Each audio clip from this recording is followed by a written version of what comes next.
pag-usapan ulit natin ang tungkol sa term na bangkarote, ang employer o yung kumpanya, tsaka yung epekto nito sa labor claims, no?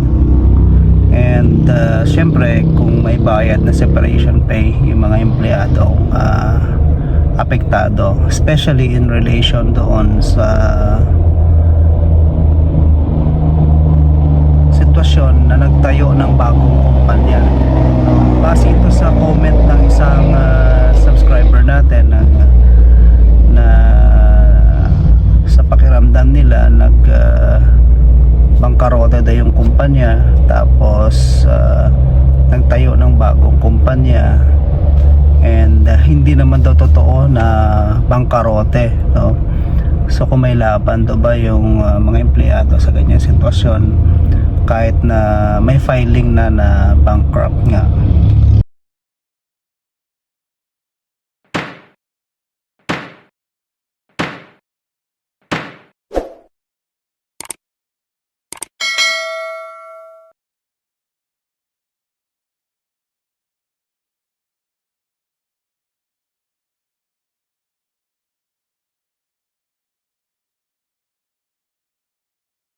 Kapag sinabi mo kasing bangkarote o bankrupt, yan ay isang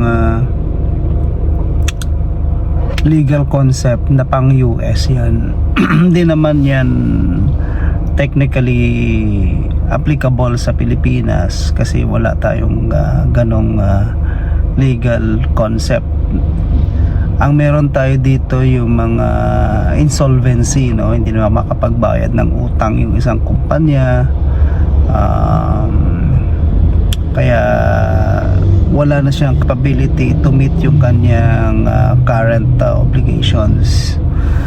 Ngayon, kung ang understanding naman sa term na bangkarote ay nalugi, papasok yan sa sitwasyon ng severe financial losses na recognize naman ng ating labor code sa ilalim ng Article 298 na ang isang kumpanya pwede rin namang magsara na kung ang dahilan ay severe financial losses, hindi yan liable for separation pay dahil sinabi na ng Supreme Court yan sa kaso ng North Davao Mining saka sa Rias versus NLRC na sabi nga ng Supreme Court, you cannot extract blood from a dry stone kapag ang employer ay talagang nalugi, kaya kailangan niya magsara ng kanyang negosyo.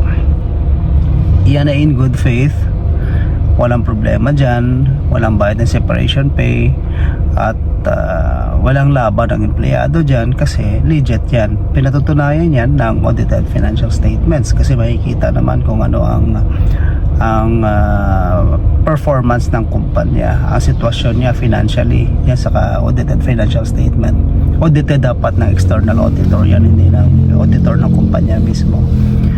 Now, doon naman tayo sa sitwasyon na in bad faith naman si employer, si company. Ibig sabihin, hindi naman totoo na may kapag kalugi talaga, no?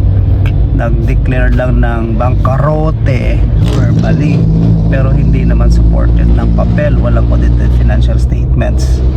So sa ganyang pagkakataon, illegal dismissal ang kalalabasan yan kasi nagsara ka ng kumpanya mo tapos nagtayo ka ng bagong kumpanya just to avoid the labor liability. So illegal dismissal, liable pa yan most likely ng moral and exemplary damages kapag nanalo sa kaso yung mga empleyadong magrereklamo. So may laban yan pag ganyan ang sitwasyon. Yung severe financial losses kasi requirement yan para makapagsara ang isang kumpanya nang hindi magbabayad ng separation pay. Now, ito at the very least ang empleyado ay dapat bayaran ng separation pay kung hindi man naman sila magkaso, no? Para wala nang gulo. Ngayon, kung magkaso ang mga yan, most likely mananalo kasi walang basihan ang sinasabing pagkalugi ng isang kumpanya, especially pag nalaman na wala namang audited financial statements, hindi naman talaga nalugi, tapos nagtayo ng isang kumpanya para lamang maiwasan ang pagbayad ng mga labor liabilities. So in that case, malalagay sa alanganing sitwasyon talaga yung employer. Okay, so paalala lang sa mga employer natin dyan na mayroong mga paraan naman, no, kung paano ninyo maisara ng maayos yung kumpanya ninyo at pag-usapan na lang ang mga obligasyon na dapat bayaran. And of course, paalala sa mga empleyado natin na wala namang term na bangkarote. Pagka merong nagsabing bankrupt sila, ang ibig sabihin lugi. So in that case, tingnan ninyo yung audited financial statements ng kumpanya. Makikita naman yan sa record ng Securities and Exchange Commission kung yan ay isang korporasyon. Humingi kayo ng kopya, no, para malaman ninyo, hindi lang yung gumagawa kayo ng inyong mga conclusion base lang sa haka-haka. So guys, I hope you learned something from this video, and if you find this helpful, please share this with your friends, your colleagues, your family members, or loved ones, or any person you think will benefit from this information. So with that, thank you very much, and I hope to see you in my next videos. God bless.